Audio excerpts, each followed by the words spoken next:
कहते हैं दिल्ली दिल बरों की है, दिल जलों की है। कहते तो ये भी हैं कि दिल्ली दिल फरेबों की भी है। और लकी यानी कि लक्ष्मण लाल अग्रवाल में ये सारे गुण मौजूद थे। लोग उसकी शक्ल को देखकर ही कह देते थे, अबे दिल्ली से हो क्या? लकी वैसे दिखने में स्मार्ट और अट्रैक्टिव था, पर जेब से खस्ता हालत होने की वजह से रहता बेहद सिंपल तरीके से था। शर्ट का रंग उड़ा हुआ और पैंट से पैबंद जुड़ा हुआ। कहने को तो उसकी उम्र के लड़के दिल्ली की सड़कों पर रात को मोटर बाइक दौड़ाते थे, लेकिन लकी उर्फ लक्ष्मण लाल अग्रवाल सिर्फ कमरे से कॉलेज में पढ़ाई और गर्लफ्रेंड डिंपल के साथ थोड़ा वक्त बिताना, फिर कॉलेज से दुकान से जब होम डिलीवरी आए तो वहां, और फिर घर चला जाता था। हाँ, कभी कभी जब वो किसी लड़के को खाली सड़क पर मोटर बाइक दंदनाते हुए देखता तो कहता, एक दिन अपना टाइम भी आएगा जब मैं चश्मा लगाकर बैठूंगा और पीछे डिंपल को बैठाऊंगा। देखना, जब वो मेरी कमर में अपना हाथ कसेगी और मैं तेजी से मोटरसाइकिल को इंडिया गेट के आसपास दौड़ाऊंगा, तो सारे दिल्ली का दिल हम दोनों को देखकर जलेगा। दुकान में रखा हुआ बर्नॉल भी काम नहीं आएगा, लकी ने कहा और अपने हाथ में बर्नॉल की क्रीम को दबा दिया। जैसे ही उसने क्रीम को दबाया, उस क्रीम बाहर आ गई। अबे गधे, क्या कर रहा है? वो कोई स्पंज की गेंद है क्या जो उसे दबा रहा है? दुकान के मालिक ने उससे फटकारते हुए कहा और उसके सर पर एक चपत लगा दी। सॉरी सर, लकी ने अपना सिर बचाते हुए कहा। वो खरोल बाग में स्थित एक छोटी सी मेडिकल स्टोर पर काम करता था। उसकी दुकान का नाम था चमन मेडिकल स्टोर और उसके ओनर का नाम था चमन लाल। लकी पिछले 5 साल से इन्हीं की दुकान पर काम कर रहा था। यहाँ इस छोटी सी शॉप पर काम करना उसकी मजबूरी थी। लाइफ में कंगाली की वजह से उसे कॉलेज में पढ़ाई पूरी करने के लिए पार्ट टाइम जॉब करना था।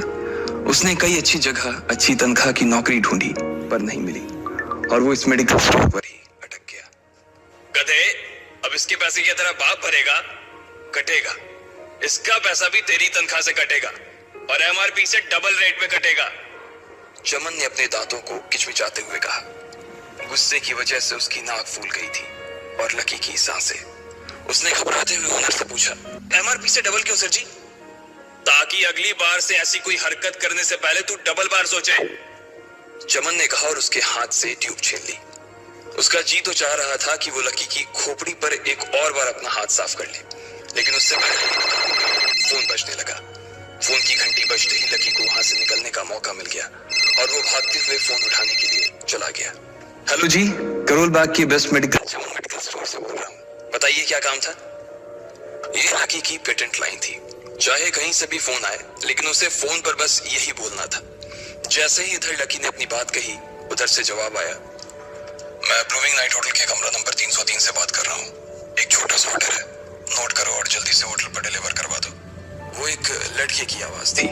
उसकी आवाज में काफी भारीपन और एक अजीब सी जल्दबाजी थी। जैसे ही लकी ने वो आवाज सुनी, पता नहीं क्यों उसे वो आवाज जानी पहचानी सी लगी। जी सर, बताइए आपका क्या ऑर्डर है? हाँ तो लिखो, हार्ट प्ले के 2 पैकेट और 1 पैकेट टिश्यू।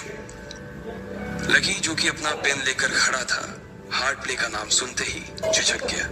असल में हार्ट प्ले नाम का एक कंडोम आता था और इसलिए उसका नाम सुनते ही लकी शर्मा गया था। इतने साल से भी मेडिकल की स्टोर पर काम करने के बाद उसे इन चीजों का नाम सुनने में शर्म आती थी। हेलो भाई, लिखा कि नहीं लिखा? उस आदमी ने फिर से लकी से पूछा। जी सर, लिख लिया सर, लिख लिया।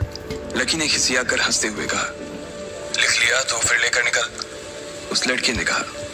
उसकी आवाज सुनकर ना जाने ऐसा क्यों लग रहा था कि वो बहुत बड़ा आदमी था। जी सर, लेकिन सर बाहर तो बारिश हो रही है, लकी ने कहा। उसने देखा कि बाहर बहुत तेज बारिश हो रही थी। उनकी दुकान के सामने पानी भर गया था और तेज हवाओं की वजह से चमन मेडिकल स्टोर का बोर्ड भी गिर गया था। लकी को लग रहा था कि वो इतनी तेज बारिश में अभी एकदम से तो नहीं निकल पाएगा, तो उसने उस लड़के को समझाते हुए कहा, सर मैं ऑर्डर तो ले आऊंगा पर थोड़ा टाइम लग जाएगा, बारिश थोड़ी थम जाए। अब इससे पहले कि वो कुछ आगे बोल पाता, फोन पर लड़का बोल पड़ा। तुम्हारे मालिक को पता है कि तुम मल्होत्रा जी के लड़के को मना कर रहे हो? हाँ पता है, बारिश हो रही है, इसलिए सारा सामान अच्छे से थैली में पैक करके लाना और लेट नहीं होना चाहिए, समझे? उस लड़के ने कहा और इससे पहले कि लकी आगे कुछ कह पाता, उसने फोन काट दिया। उधर से लकी के दुकान का